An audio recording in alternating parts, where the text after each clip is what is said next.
Dalam pembelajaran kali ini, kita akan mempelajari mengenai Octave. Octave adalah versi open source dari software MATLAB. Jika Anda menggunakan MATLAB, maka Anda harus membayarkan sejumlah uang untuk menggunakan software tersebut ya, atau istilahnya shareware atau software berbayar. Akan tetapi, jika Anda menggunakan Octave, maka Anda bisa mendapatkannya secara gratis karena Octave di sini bersifat open source. Untuk styling code atau cara mengcodingnya ya antara Octave dan MATLAB itu sama. Yang membedakan hanya fitur yang terdapat di Octave itu lebih terbatas dibandingkan dengan MATLAB. Yang membedakan contohnya jika MATLAB mempunyai misalkan Simulink, hardware support, compiler dan lain sebagainya, maka di Octave hanya mempunyai compiler untuk script MATLAB standar gitu ya. Jadi tidak ada Simulink dan teman-temannya, tidak ada. Oke. Nah, Octave di sini bisa Anda semua dapatkan di alamat gnu.org/software/octave ya. Oke. Di sini MATLAB Octave maksud saya mendukung beberapa platform diantaranya Linux, Macintosh, BSD, dan Microsoft Windows. Oke, karena di sini saya menggunakan Microsoft Windows, maka saya akan mendownload versi Windows. Oke, untuk mendownloadnya tinggal klik link download di sini, maka akan tampilkan halaman download, maka Anda semua bisa mendownload ya. Karena saya menggunakan Windows 64-bit, maka saya mendownload versi yang Octave 520 w64-installer.exe. Oke. Nah, kemudian jika Anda pakai macOS, silahkan Anda pilih sendiri untuk versinya. Oke, setelah di-download, maka Anda lakukan instalasi. Oke, di sini tidak akan saya bahas mengenai instalasinya. Instalasinya cukup sederhana ya, tinggal selesaikan saja. Oke, saya anggap sudah terinstall ya Octave-nya di komputer Anda semua. Oke, di sini ada dua menu ya hasil instalasinya, yaitu Octave GNU Octave GUI dan GNU Octave CLI ya. Nah, untuk GNU Octave CLI Anda bisa double klik di sini. Nah, GNU Octave CLI itu hanya menampilkan command prompt ya, command prompt yang dimana di dalam command prompt ini adalah command Windows dari Octave ya. Misal saya ingin bisa melakukan operasi seperti ini ya, ini mirip sekali dengan command Windows ya, akan tapi dalam bentuk command line atau command prompt. Nah, perbedaannya di sini, jika Anda menggunakan versi CLI, maka Anda tidak bisa melihat workspace, Anda tidak bisa melihat history, Anda tidak bisa melakukan pengaturan window dan lain sebagainya, karena hanya murni di sini saya analikan sebagai kalkulator canggih dalam bentuk command prompt gitu ya. Oke, katakan kita tidak akan pakai ini ya, apalagi untuk pemula mungkin akan kesulitan karena harus menyimpan dan lain sebagainya. Oke, misalkan Anda ingin menyimpan file, kalau di Octave GUI tinggal copy paste, kalau di sini bisa, tetapi mungkin untuk space-nya sangat terbatas.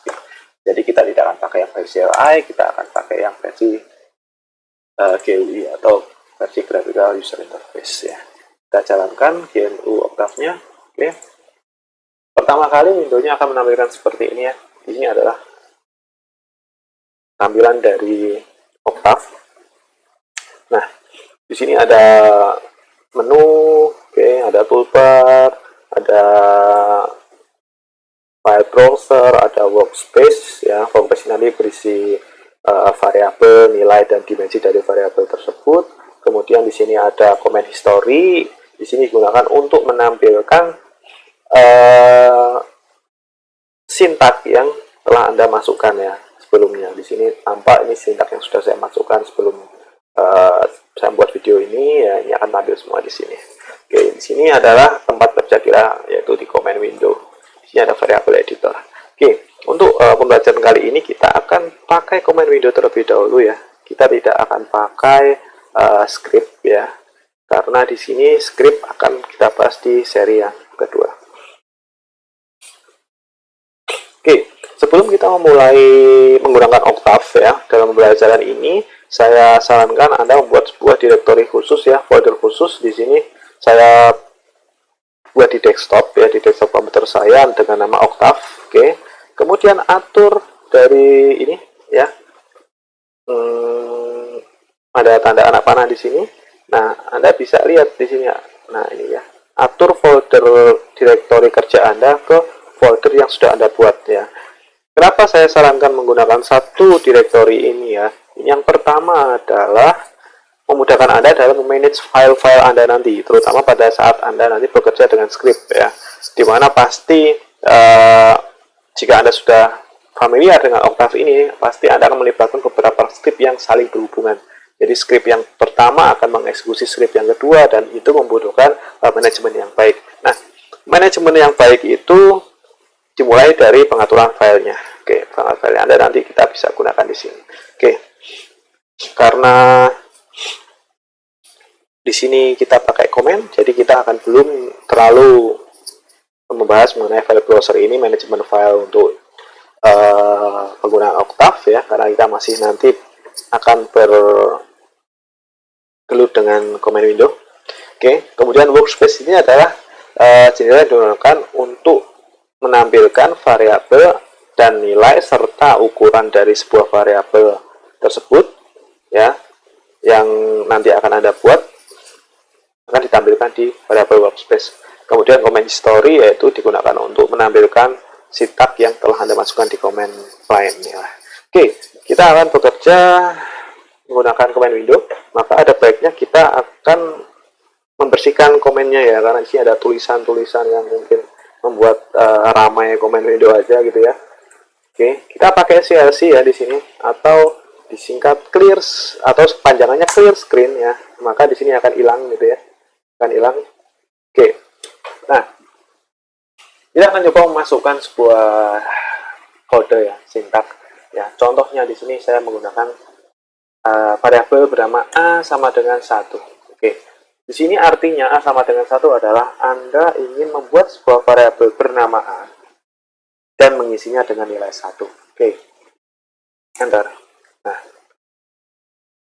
a sama dengan 1, kemudian nilai a sama dengan 1.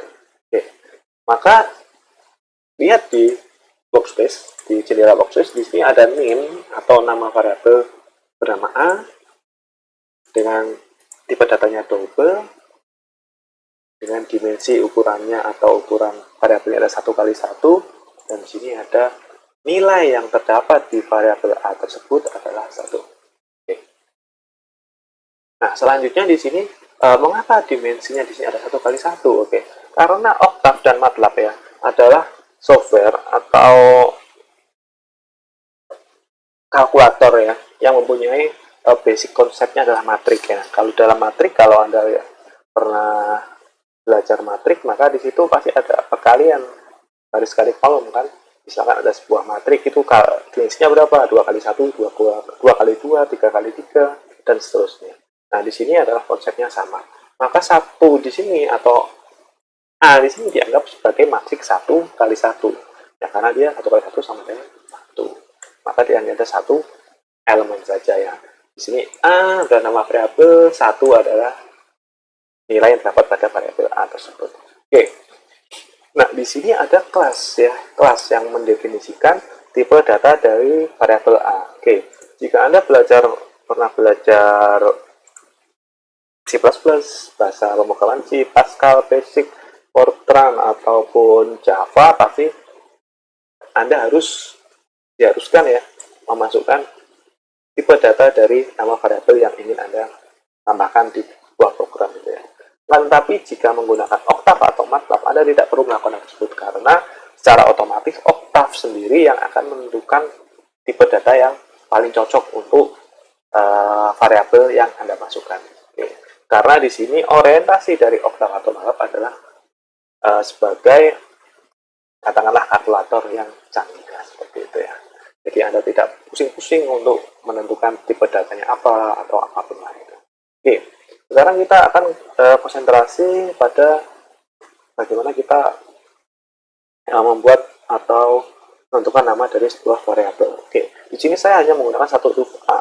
Oke, nah Anda pun bisa menggunakan dua huruf, misalkan AB ya sama dengan 2. Ini juga bisa. Oke, AB sama dengan 2. Oke. Di sini Anda lihat saya menggunakan semikolon ya, semikolon atau titik koma di sini, titik petik ya di sini ya.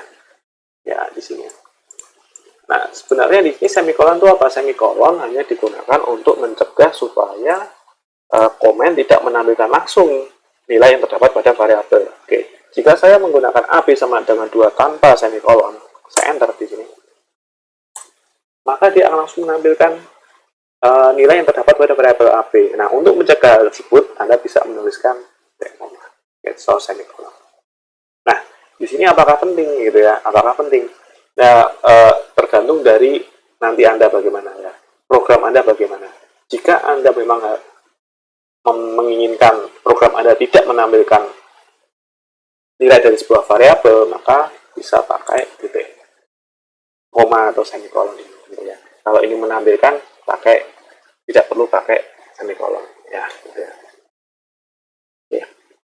Nah, selanjutnya kita juga bisa mengkombinasikan antara huruf, angka, dan underscore, misalkan contoh seperti itu. Nah, misal saya ingin definisikan variabel 1 ya, variabel 1 ini apakah bisa? Oke. Nah, bisa kan, variabel 1 sama dengan 2. Kita ingin lihat nilainya apakah betul 2, kita cukup tuliskan di sini. Enter. Nah, sama dengan 2. Oke. Nah, sekarang selanjutnya kita akan mengubah formasinya berarti 1.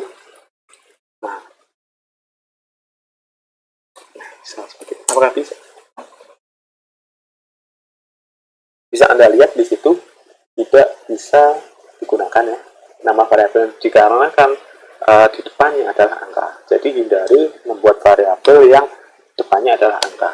Oke, angka harus berada setelah huruf ya. Misalkan di sini misalkan pari 3 apple gitu ya. Pari 3 apple sama dengan.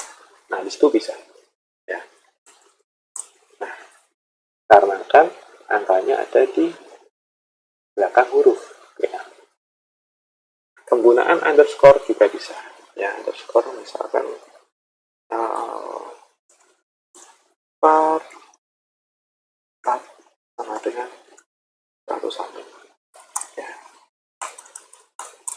Oke, bisa kita gunakan underscore gitu ya. Oke, nah sekarang ini adalah untuk angka. Oke, bagaimana kalau ada komanya? Kalau ada koma misalkan ya, misal kita buat dua variabel 0,0 D sama dengan 0,1 itu juga bisa. Oke. Nah, bisa. Jadi untuk menuliskan angka, koma, atau bahkan negatif di sini misalkan di sini saya ingin definisikan nilai negatif itu juga bisa. Nah, bisa. Oke. Nah, selanjutnya adalah apa yang terjadi jika kita mendefinisikan nama variabelnya sama akan tetapi nilainya berbeda. Oke ya. Kita untuk memulai hal tersebut kita CLC dulu. Oke ya. Misal saya punya variabel yang bernama var1 sama dengan 3. Oke. Kita lihat di sini nilai var1 berapa? Oke, di sini terkonfirmasi var underscore 1 sama dengan 3. Sekarang saya ingin mendefinisikan yang lain lagi gitu ya. Nama variabelnya sama var underscore 1 tapi nilainya adalah 67. Nah, di sini secara otomatis akan menimpa dari variabel atau var underscore 1 yang semulanya nilainya 3 menjadi 67. 3-nya akan hilang karena ditimpa oleh nilai 67. Oke, jika Anda mendefinisikan variabel yang sama dengan nilai yang berbeda, maka nilai sebelumnya akan ditimpa gitu ya. Oke. Selanjutnya Anda lihat di sini di variabel workspace ini sudah terlalu banyak ya. Sudah terlalu banyak. Oke. Saya ingin ingin menghapus ya, ini bisa kita menghapusnya. Ya, saya ingin, oh ini nggak ada kepake ini ya, nama variabelnya. Kita cukup di clear variabel 1, clear variabel vari 3 apple ya. Clear di sini, clear di sini, oke, clear di sini.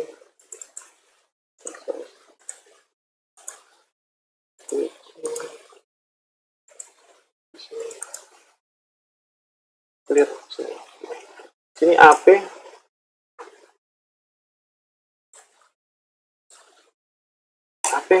sudah tidak ada. Oke, jadi nama variabel hanya akan bisa digunakan jika terdaftar di workspace. Karena di AP tadi saya hapus, maka dia sudah tidak bisa ya kita gunakan lagi. Oke, kita akan bersihkan layar. Oke, contoh awal kita akan memulai menggunakan operasi penjumlahan ya, penjumlahan. Misalkan saya mempunyai yang pertama ada variabel A ya di sini. Variabel A saya timpa dengan nilai ya 5. Oke. Variabel B saya kasih nilai 8. Oke. Sekarang kita akan jumlahkan langsung A plus B.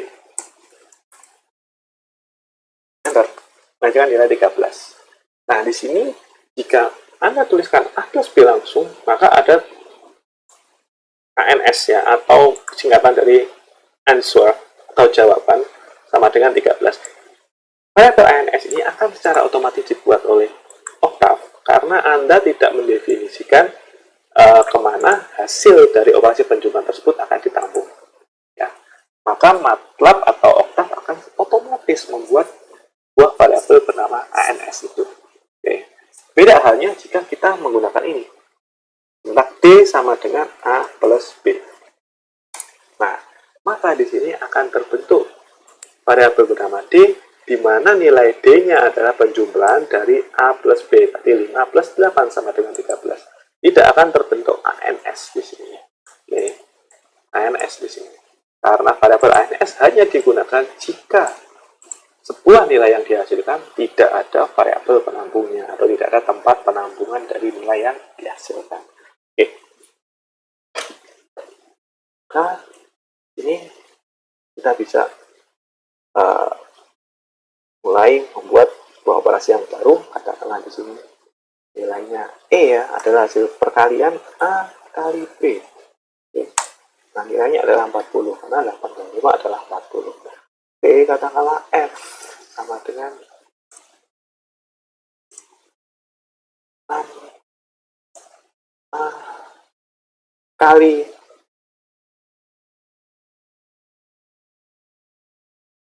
B kali 10. 400 ya. Kita juga bisa menggunakan langsung ya, mengalihkan ya antara A, B yang dalam bentuknya variabel, langsung kita kalikan dengan menggunakan konstanta, itu juga bisa kita lakukan. Oke. Oke. Kita karena bisa G adalah hasil pembagian ya, A dibagi B. Oke. Menghasilkan nilai 0,62. 0,62 ini secara otomatis akan langsung dibuat oleh MATLAB ya. Coba datanya adalah double gitu ya. A bagi B itu 0,625 gitu ya. Oke. Oke, selanjutnya penjumlahan pengurangan ya, pengurangan sama hanya minus saja seperti ini. Misalkan ya, A sama dengan A kali B. Nah, minus 3. Oke, kemudian jika misalkan Anda ingin memangkatkan sesuatu ya, misalkan I adalah hasil pangkat dari A pangkat 2. Nah, 25. Berarti 5 kuadrat adalah 25. Misalkan jika ingin menentukan pangkat 58 maka langsung saja seperti ini. Jadi ada tanda caping di sini yang mendefinisikan pangkat gitu ya. Oke. Selanjutnya kita akan belajar membuat sebuah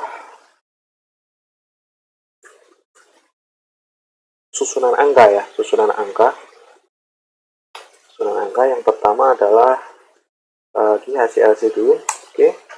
Nah, Karena Octave atau MATLAB itu orientasinya adalah metrik, maka kita diberikan fasilitas atau kemudahan dalam membuat sebuah metrik atau susunan angka ya, yang mempunyai dimensi lah istilahnya seperti itu.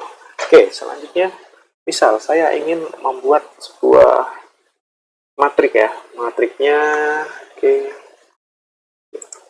mat 1, maksudnya matrik 1.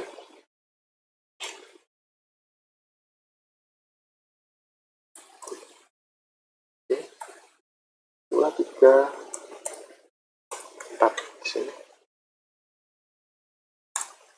Oke. Sudah saya tampilkan nilainya. Oke.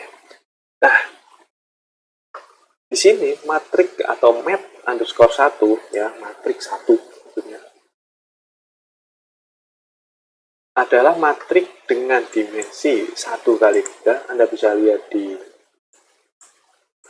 sini di workspace ya, di workspace Anda bisa lihat mat underscore 1 adalah matrik berdimensi 1 kali 3. Ingat di sini dimensi adalah baris kali kolom ya, baris kali kolom. Jadi bukan kolom kali baris, itu kebalik gitu ya, baris kali kolom.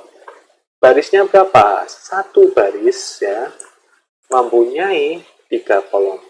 Ya, ini 2, kolom pertama 2, 3, dan 4. Oke. Selanjutnya saya ingin membuat matrik yang kedua ya.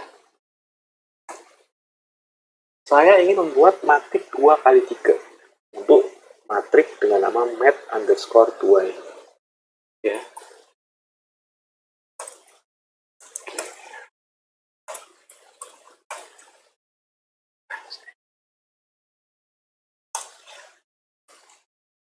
Nah, Anda lihat 6, 2, 3 untuk baris pertama, untuk baris kedua adalah 7, 8, 2.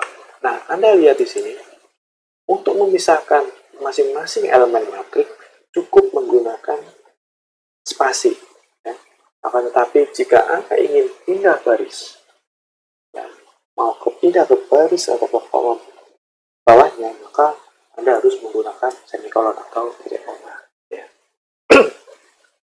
Oke, selanjutnya saya ingin membuat matrik ketiga. Ini adalah seperti ini.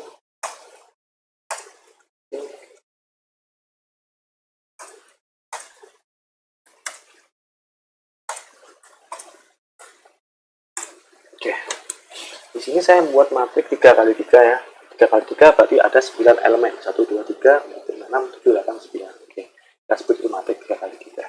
Oke, nah sekarang di sini 12, 23, 3, 43, 43, 23, 53, 32, 5. Nah, baris pertama dipilih ini. Meskipun di sini 1 angka dan 2 angka gitu ya. Jadi 12, 23. Oke. 3 di sini adalah spasi sebagai pemisah dari masing-masing elemen di baris pertama. Itu pula baris kedua dan ketiga. Oke. Selanjutnya matrik ya. Matrik kita bisa kalikan langsung juga. Ya, sama seperti sifat dari matrik yang terdapat di pelajaran matematika ya. Mungkin sudah mendapat kelas matematika yang bahas tentang matrik. Maka di situ akan sama konsepnya seperti yang ada di Octave. Oke, misal saya ingin membuat mendefinisikan mat 4 ya. Hasil kali antara mat 3 dengan nilai konstanta yang 100 misal. Nah, mat 4 berapa nilainya? Ini kita lihat.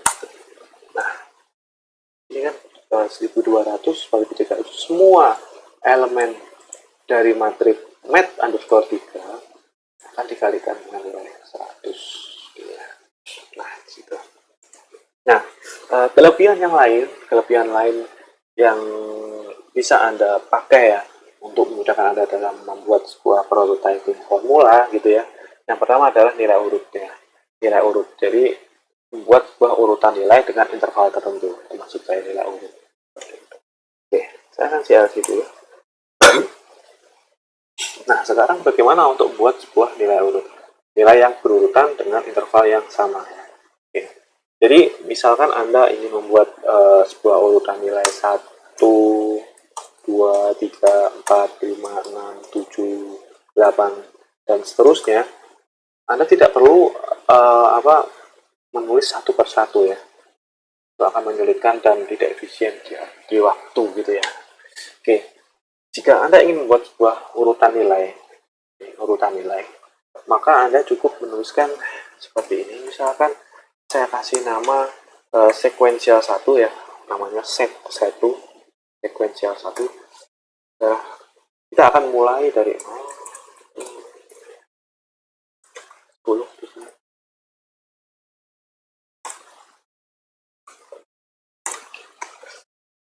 Nah, Anda lihat di sini dengan menuliskan dengan cara seperti ini ya, 0.21.210, maka Anda bisa mendapatkan matrik dengan dimensi 1 kali 11 ya, 1 kali 11. Ini lihat di sini, sekuensial 1 kali 11 di sini, dan Anda dapatkan matrik di sini 1 kali 11.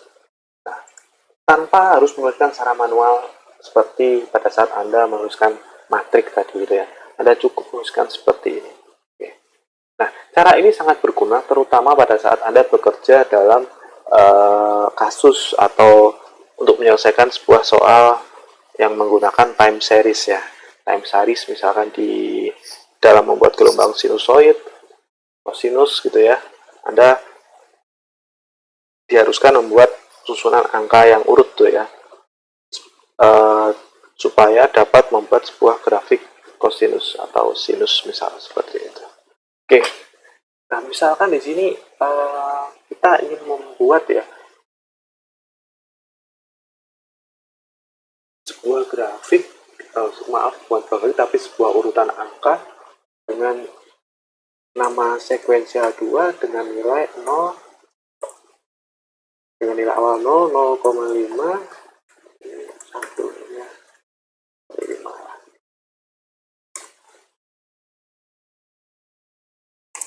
Nah, bisa Anda lihat di sini nilai 0 ini nilai minimal, 5 adalah nilai maksimal, 0,5 adalah intervalnya. Nah, di sini karena ini ada komanya ya, dia akan membuat sebuah ini, maksudnya hanya penanda bahwa ini dari kolom 1 sampai 10. Jadi ini kolom 1, 2, 3, 4, 5, 6, 7, 8, 9, 10. Kolom 11-nya ada di bawah. Karena di sini menjadi 2 baris, jadi dia memberikan sebuah indikator ya, atau petunjuk bahwa ini kolom 1 sampai 10, ini kolom 11, seperti itu. Oke. Maka nilai contoh kita sekuensial 1 gitu ya. Kita ambil contoh sekuensial 1. Maka di sini menghasilkan nilai minimal 0, nilai maksimalnya 10 dengan interval 1 gitu ya. Nah, di sini juga dalam bentuk matriks sebenarnya. Ya, misal jika kita 1